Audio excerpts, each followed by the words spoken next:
The Council of 12 did not like silence. Silence meant two things in deep space. Either everything was safe, or something was hiding. Today, the silence felt wrong. High above the planet Vera, inside a floating ring city made of silver metal and blue glass, the greatest leaders of the Orion Alliance sat in a wide circle. Their seats were shaped like thrones, but none of them felt like kings. They were tired. They were always tired. The room was huge. The ceiling looked like a night sky, filled with moving stars. In the center, a glowing map of the galaxy turned slowly. It showed trade lines, patrol routes, and safe worlds. It also showed danger zones in red. One red zone was growing. A tall alien with pale skin and long fingers stood and spoke. His name was High Speaker Rel. His voice was smooth, like cold water. "The outer colonies are in panic," he said. "Our ships are stretched thin. Our scouts report unknown fleets moving through the dark lanes." A heavy creature with thick armor plates made a low sound, half anger, half fear. "They are not unknown," the armored one said. "They are marauders. They always return." Rel nodded. "Yes, but this time they come with numbers we have never seen." A quiet sound moved through the room. Many leaders looked away from the map. Some touched small symbols on their chests. Like a prayer. At the edge of the circle sat Archivist Sen. He was old. Older than most in the room. His eyes were cloudy, but his mind was sharp. He did not wear a crown or armor. He wore simple dark cloth and a small badge of the archive. Sen had watched the young galaxy change many times. He had also watched the galaxy forget. Reel looked at him. "Archivist, you have read the old records. Is there any weapon? Any hidden ally? Any last hope we missed?" Sen stayed silent for a moment. He did not like speaking in the council. People here loved power. The archive loved truth. Those things did not always match. Finally, Sen said, "There is one name in the records.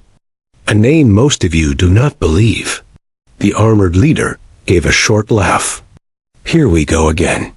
Rail lifted a hand. "Let him speak." Sen's thin fingers moved across his tablet. The galaxy map changed. A dark area appeared. A place with no trade lines and no patrol routes. A place most ships avoided. "This region," Sen said, "was once called the Quiet Border." Some leaders nodded. They knew it as a dead zone. A space graveyard, Sen continued. Long ago, there was a species that lived near this border. They were not part of the Alliance. They did not join. They did not ask for help. They did not want to rule. They wanted to build. The armored leader rolled his eyes. "You mean the myth?" Sen looked at him with calm eyes. "Yes." Real's voice became softer. "Humans." A few leaders made small sounds of disbelief. One of them, a sleek, bird-like leader, clicked his beak. "Humans are stories," the bird leader said. "Old war tales. Used to scare young pilots." Another leader, thin and bright-skinned, leaned forward. "The archive is full of broken reports. We cannot fight a real enemy with a fairy tale." Sen did not argue. He only said, "The marauders are real. Our fleets are failing.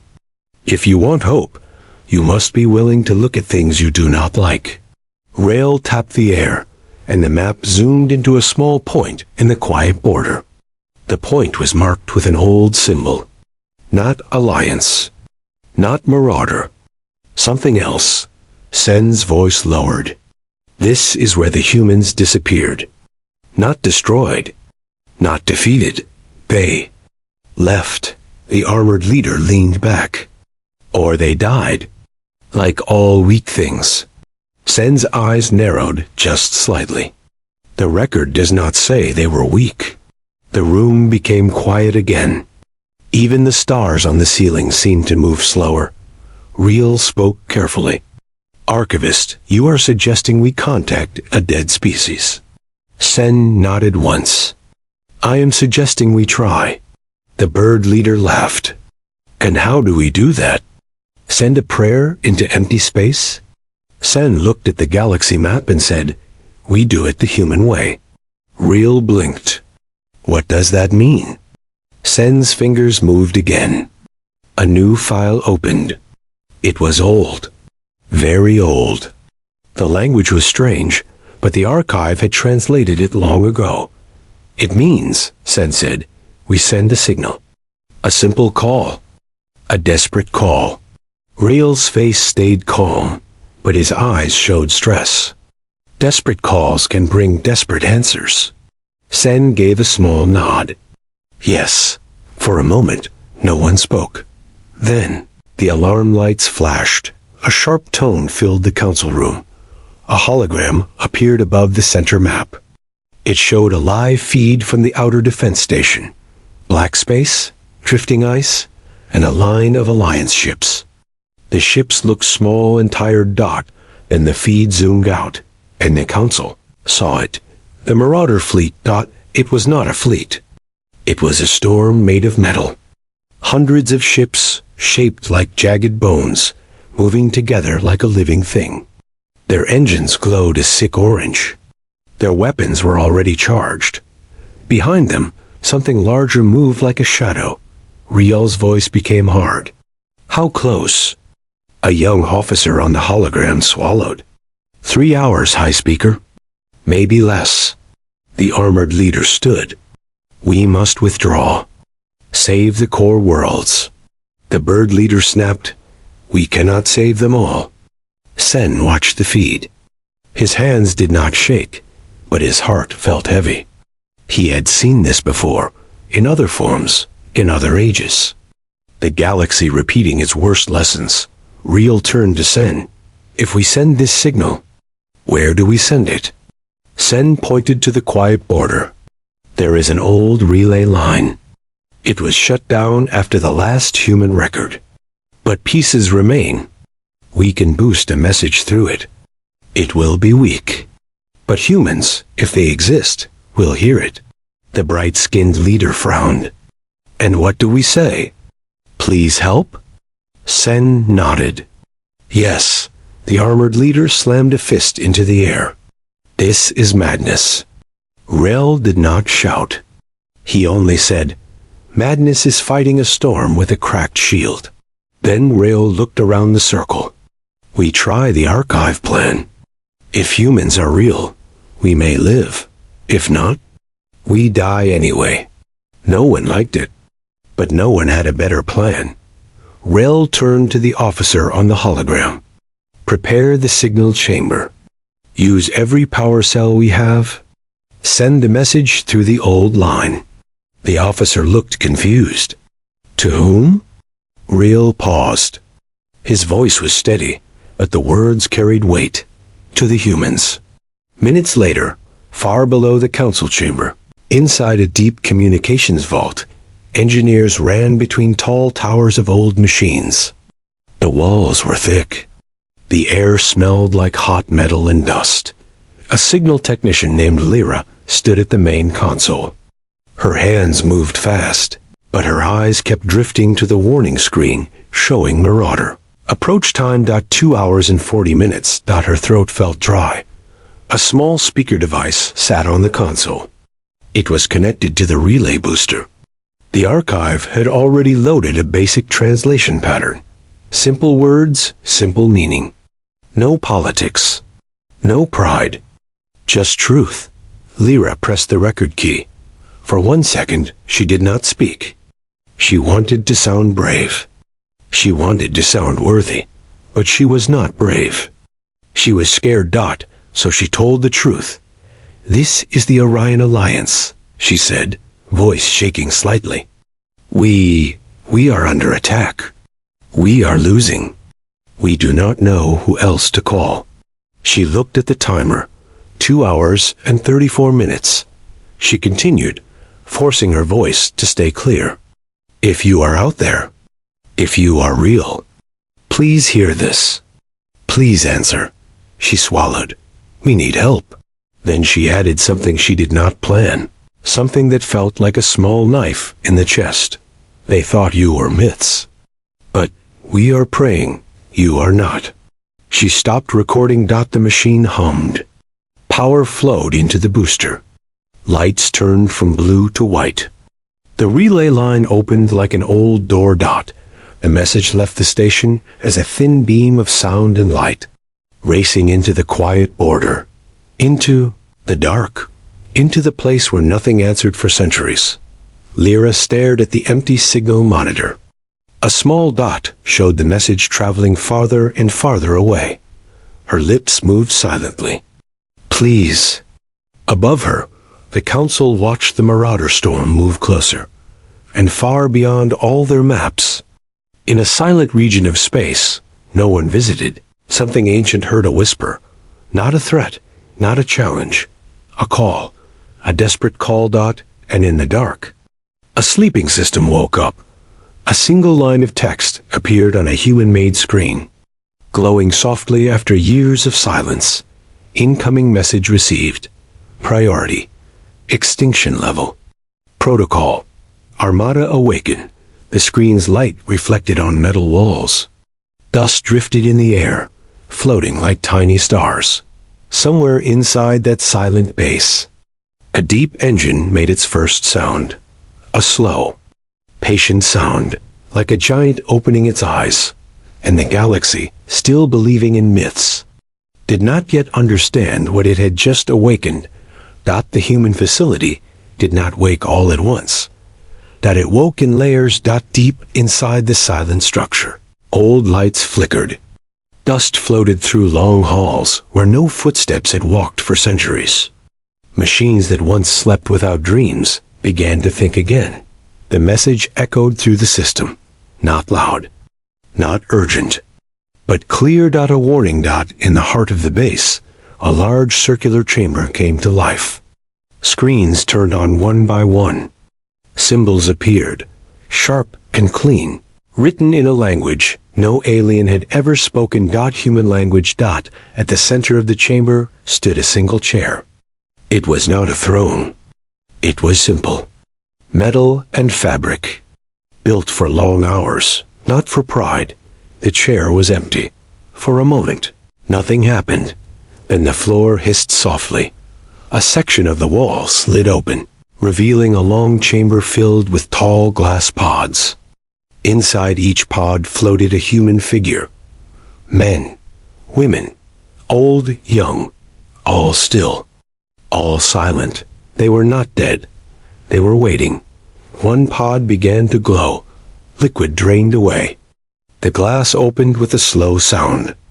A man fell forward onto the floor, coughing hard as air filled his lungs for the first time in hundreds of years. His hair was dark, streaked with gray. His face was calm, even as his body struggled to wake. A small metal mark rested on his neck. The system spoke. Commander Elias Ward. Neural systems online. Memory sync complete. Elias pushed himself up on one knee.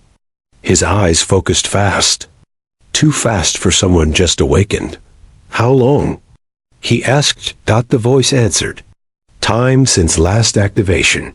312 standard years. Elias exhaled slowly. They waited longer than I thought. He stood, joints stiff but strong. Around him, other pods began to open. More humans woke. Some groaned. Some smiled softly, like they had expected this moment. A woman with short hair stepped out of her pod and stretched her arms. So, she said, voice rough, did they finally do it? Elias nodded. They sent the call. She laughed once, without humor. Took them long enough. Across the chamber, a large screen showed the message again. The Orion Alliance. The Marauders. The plea. Elias watched it in silence. They're losing, the system said. Projected survival rate without intervention, 12%.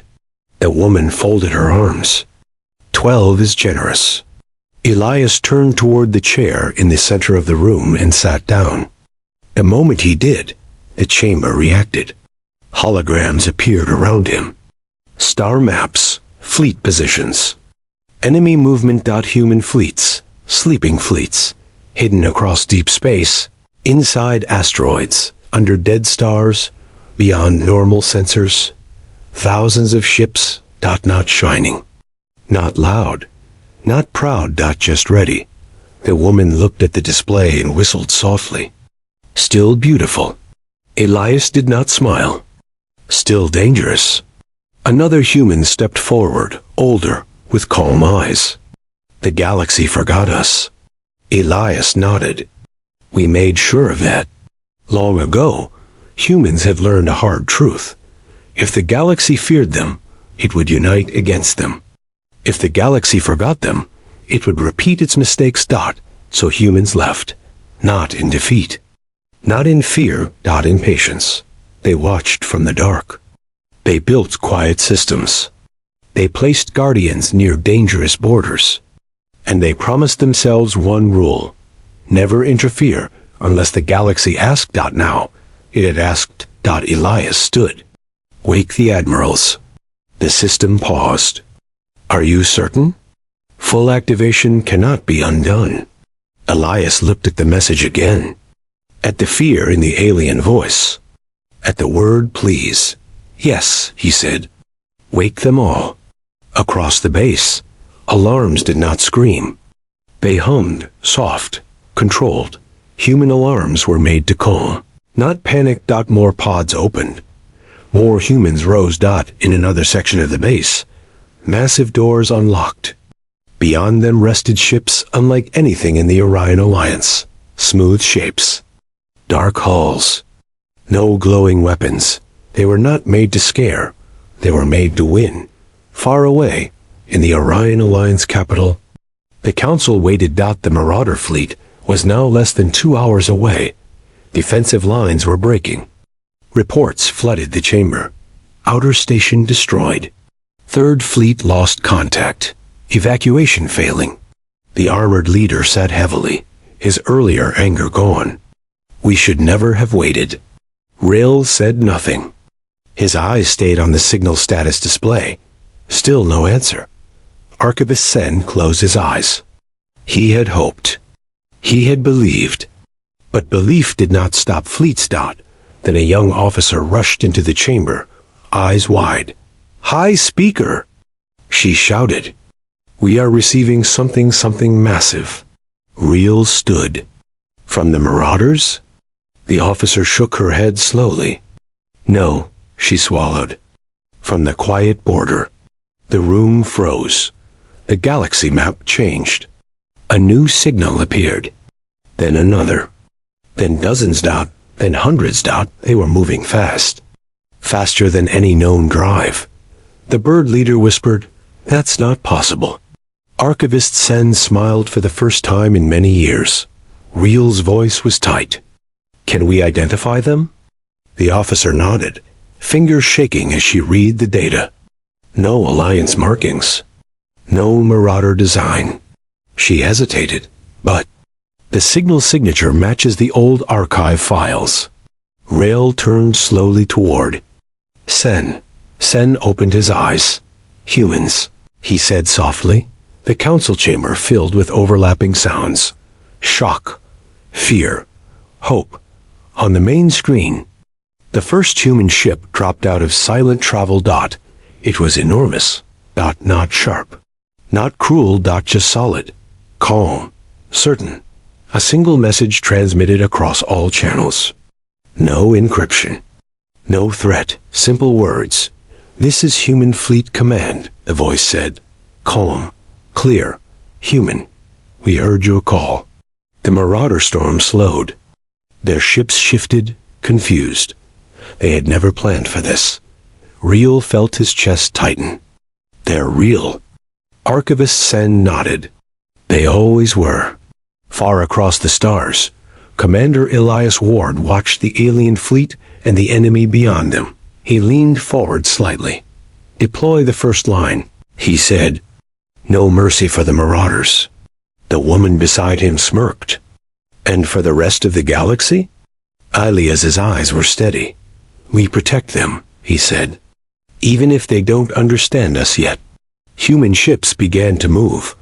And for the first time in centuries, the galaxy felt something new. Not fear, not hope, but certainty.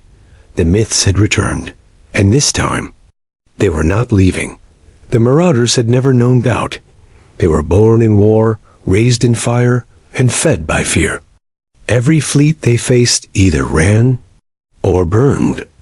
Their commanders trusted numbers, noise, and terror. So, when the human ships arrived, the Marauders did what they always did. They laughed. Their war leaders watched the new fleet on their battle screens. The ships were dark. No bright weapons. No loud engines. Strange prey, one Marauder commander hissed. They hide their teeth. Then we tear them open, another replied. The order was given. The Marauder storm surged forward. Hundreds of jagged ships charged, weapons glowing hot. Space lit up with violent colors as energy fire tore through the dark. But the humans did not move. They did not dodge. They did not scatter. They did not answer. Alien observers across the battlefield felt fear twist in their minds. Why aren't they firing? Alliance captain whispered. Are they frozen? Another asked. Then the sky went quiet. Not silence. Stillness. The human fleet stopped all visible motion. Engines dimmed. Power levels dropped so low that scanners struggled to track them. To the Marauders, it looked like weakness. They fired again. The shots never landed. Human space bent, not like a shield. Not like a wall, like the shots were never aimed correctly in the first place. Marauder weapons passed through empty paths, missing targets that should have been there. The Marauder commanders shouted in confusion. Recalculate. Lock again. But every lock failed. Commander Elias Ward watched calmly. Phase misalignment complete, the system reported. Elias nodded. Now, human ships moved. Not forward. Sideways. They slid between moments, reappearing inside the Marauder formation. No warning. No flash. No sound. Then the first Marauder ship stopped existing.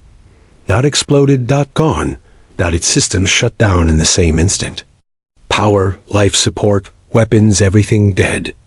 The ship drifted, hollow and cold. One human ship had done it. Then another. Then many. Alliance sensors went wild.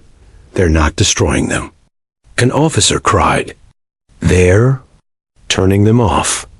Marauder ships began to collide as control vanished. Formations broke. Orders overlapped. Fear spread faster than fire ever had. A Marauder war leader screamed across open channels. Fight!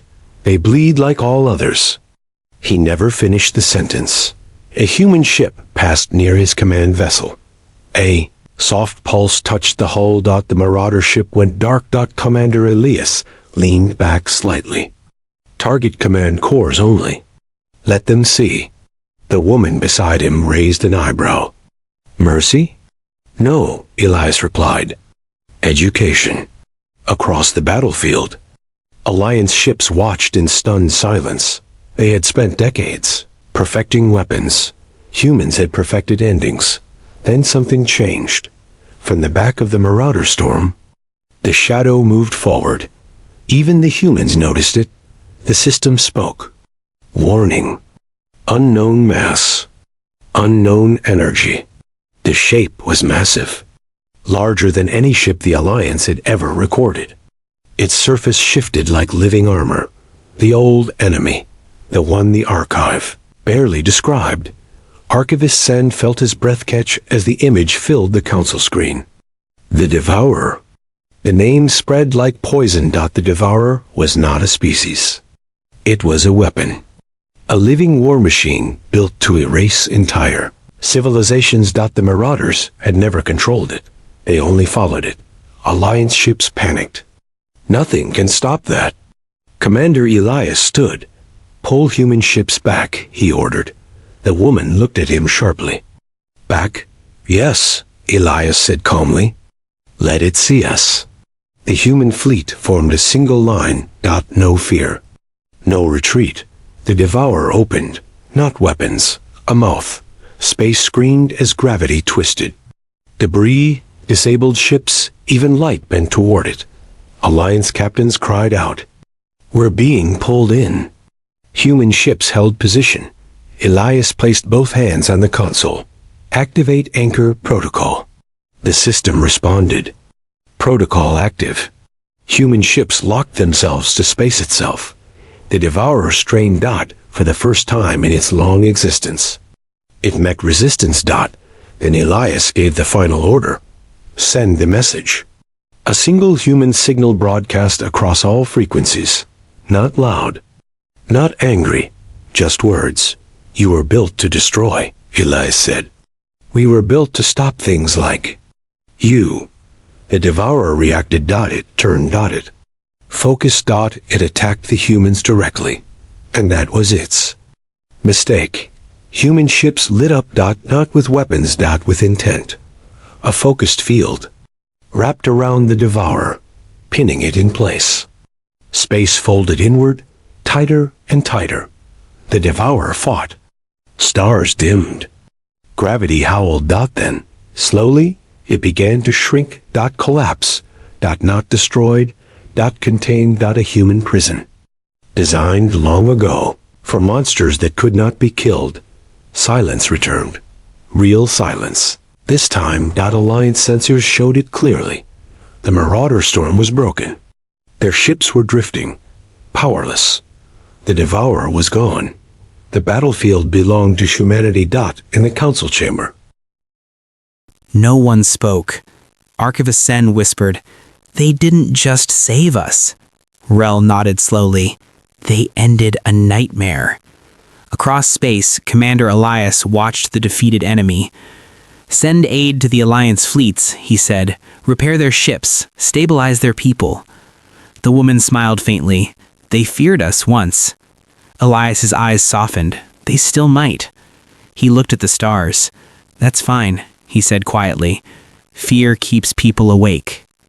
Human ships moved, calm and controlled, helping where moments ago there had only been death.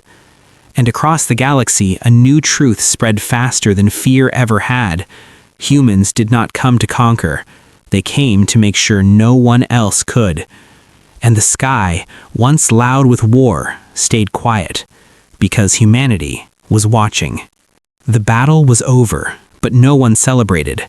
Across the broken field of space, damaged Alliance ships drifted slowly. Emergency lights blinked inside cracked hulls. Escape pods floated like lonely stars. Medics worked in silence. Engineers patched wounds made by a war they never believed they could survive. And everywhere, human ships moved quietly among them. They did not rush. They did not command. They did not demand thanks. They repaired. Human drones attached themselves to Alliance vessels, sealing breaches, restoring air, restarting engines. Injured aliens were guided gently into medical bays that adjusted instantly to different bodies, different blood, different needs. Alliance crews watched with wide eyes. "They're helping us," one captain whispered. "They could have left us," another replied. Inside the council chamber, the leaders sat frozen, watching live feeds from a dozen systems at once. Rel finally broke the silence. "They saved us, and they ask for nothing." The armored leader shifted uncomfortably. "That makes them more dangerous, not less." Archivist Sen shook his head slowly. "No, it makes them different." A signal light blinked. "High speaker?" an officer said, voice careful. "Human Fleet Command requests communication, direct channel." Every eye turned to Rel. He took a slow breath. "Put it through." The main screen changed. Commander Elias Ward appeared. No armor, no crown, no threat display behind him. Just a human in a simple uniform, standing in a quiet command room. For a moment, no one spoke. Then Elias nodded slightly. "Orion Alliance Council, this is Commander Elias Ward." Rel stood. You answered our call." "Yes," Elias replied. That was the agreement. The bird-like leader leaned forward. Agreement? With whom?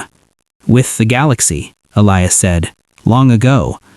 Confusion rippled through the chamber. Rel chose his words carefully.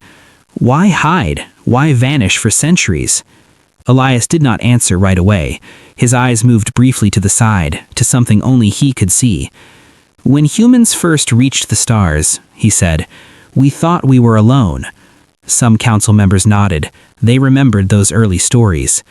Then we found others, different shapes, different minds, same fears. Archivist San listened closely. This was history no archive fully held. We shared, we traded, we fought, Elias said simply. And every time we fought, we won. The armored leader stiffened.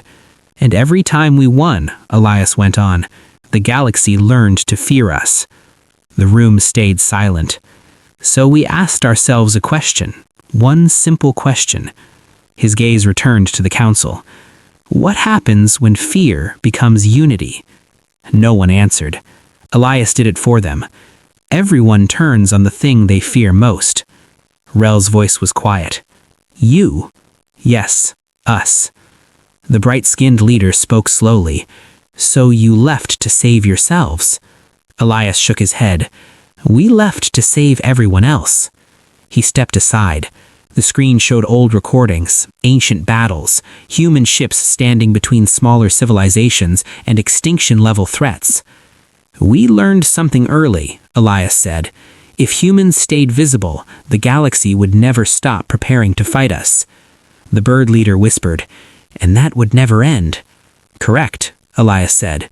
So we became invisible. Archivist Sen felt his chest tighten. Guardians in the dark. Elias nodded once. We watched, we waited.